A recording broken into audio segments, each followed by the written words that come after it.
you are originally from Chicago, made your way to Wisconsin, and we were talking on the way here. You're basically disgruntled with the whole thing, thinking of not voting. Talk to me. What brought you here? What made you put on that yellow vest? What's your name, too? My name is Carlos Lamar Dixon. I was out on Water Street back there posting my flyers that my organization came up with. I saw you guys' group, Burn Your Vest, and I decided to join you guys because you guys didn't have any color in there. So I said, hey, let me help these guys out a little bit. Okay. And talk to me. Obviously, it's kind of like a shadow convention. The Democratic Party's probably happy it's virtual because they would have had a lot more protesters. What is your disappointment with the party? What have they been doing or not doing for your community? Because they make it seem like everything was dandy before Trump, but obviously that's not true. I mean, personally, African Americans have been incarcerated at an extremely high rate, not only for the last 8 years, but as we know, as long as America has been America, African Americans have had this black cloud cast upon them. And my problem with the political system in general is that we just keep being lied to. We're being lied to and pacified. Nancy Pelosi drops down with the rest of her constituents and puts on kente cloth in an attempt to soften my heart, but that doesn't work. I'm awake, you know. I took that as a sign of pacification. Again, with Joe Biden picking Kamala Harris as his running mate. That's another form of pacification, so they could say, okay, we hope these black people will shut up now. I hope they're happy, you know. We hope that we can pacify them. And if you're really aware of what's going on, you won't fall for it. But it seems to me, you watch CNN, they seem to think, oh, he picked a woman of color, so he's got the black vote locked up now. But the reality is, black people, the older generation is more loyal to the Democratic Party. The younger generation, they don't have as much loyalty because they're the ones suffering under this mass incarceration at a heavy rate. Correct, man. I look at it like this. Hey, just like you have the right to vote, I have the right not to vote. If I feel that you're going to give me an option between Kanye West, Donald Trump, and Joe Biden, I'm going to stay at home. It's just that simple. I stay at home and watch the revolution play out because this country was built to destroy itself. Was built to destroy itself. What does it say to you? We've had this explosion in Black Lives Matter protests, obviously a lot more white people out with black people, and he picks as his vice president somebody who's known for putting a lot of black people in jail, keeping people in jail that there was reason to think they were innocent. She kind of laughed about going after single mothers who were truant. It seems like his answer to Black Lives Matter is putting in somebody whose record is that of a cop. Correct. I mean, the guy said, and everybody heard him say, if you don't vote for me, then you ain't black. You know, he got the response for that. He got a negative response for that. And then months down the line, you go and pick a black running mate. And when he did that, when he announced that Kamala was his running mate, the first thing that played in my head is, if you don't vote for me, you ain't black. So I guess I ain't black, Joe Biden. I guess I'm not black. I'm a African and American. That's what I am.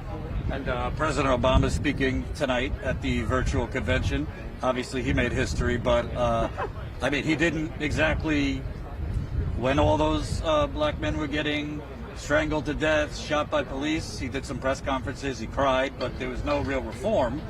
His Department of Justice did not prosecute the cop who strangled Eric Garner to death.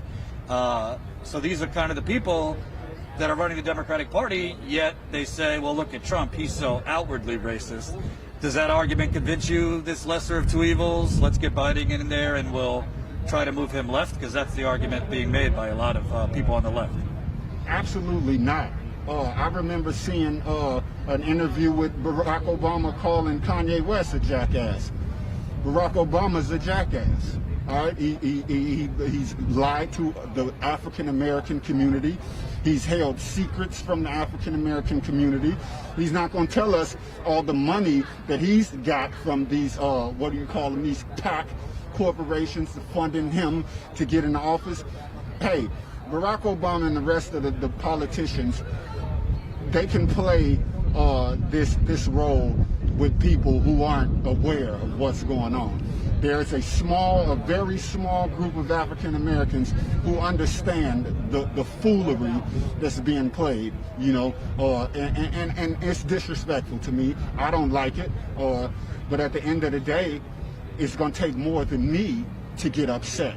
It's going to take the whole African American community. It's going to take the proletariats to get upset and overthrow this system that we are struggling to even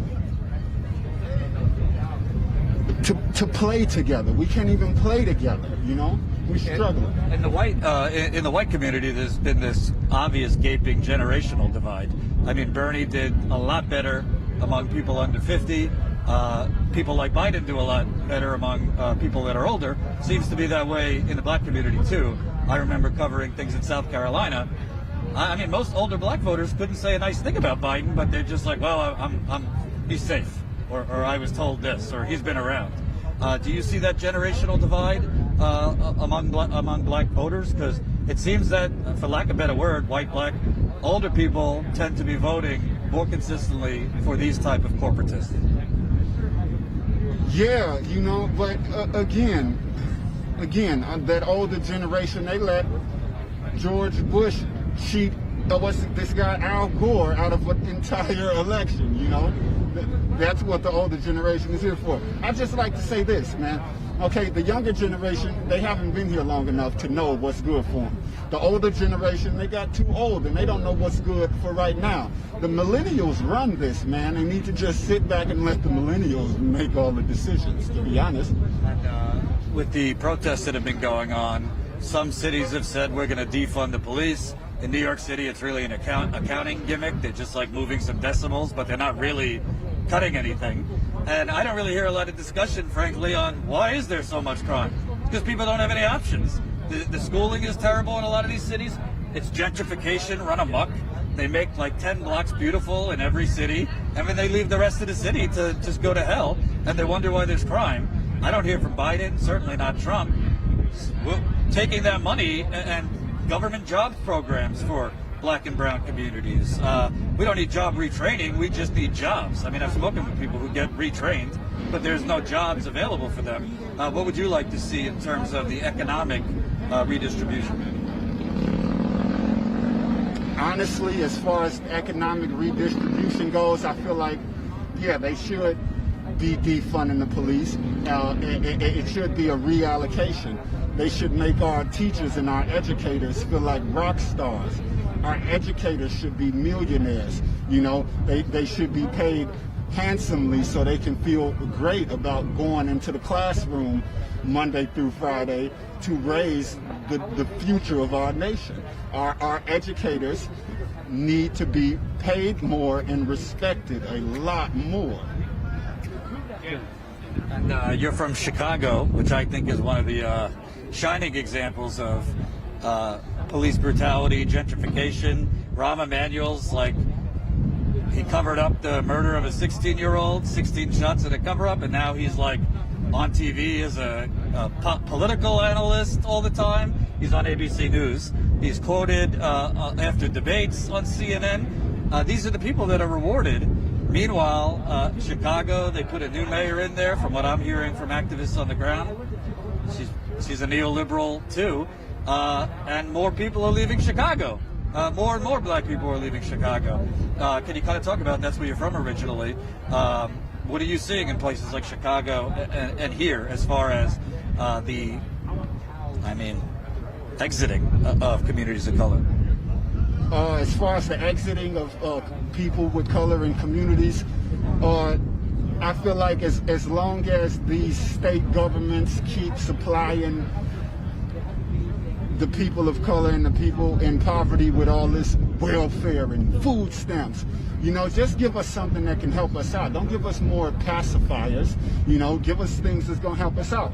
To be honest, as long as they keep upping the welfare benefits, the African American community will stay here. You know, and it's the harsh truth, but that's what it is. You know, you get people in this learned helplessness sort of mode, and then you continue to give them this, what you call assistance, but what we all know is just a crumb from the loaf of bread. You guys just passed $7 trillion in a month, and you can't give reparations to African Americans. You know, I don't understand that. My stand on exiting from the community, hey, if this doesn't work out, this election, I'm going to Africa, where I guess the Republicans want me.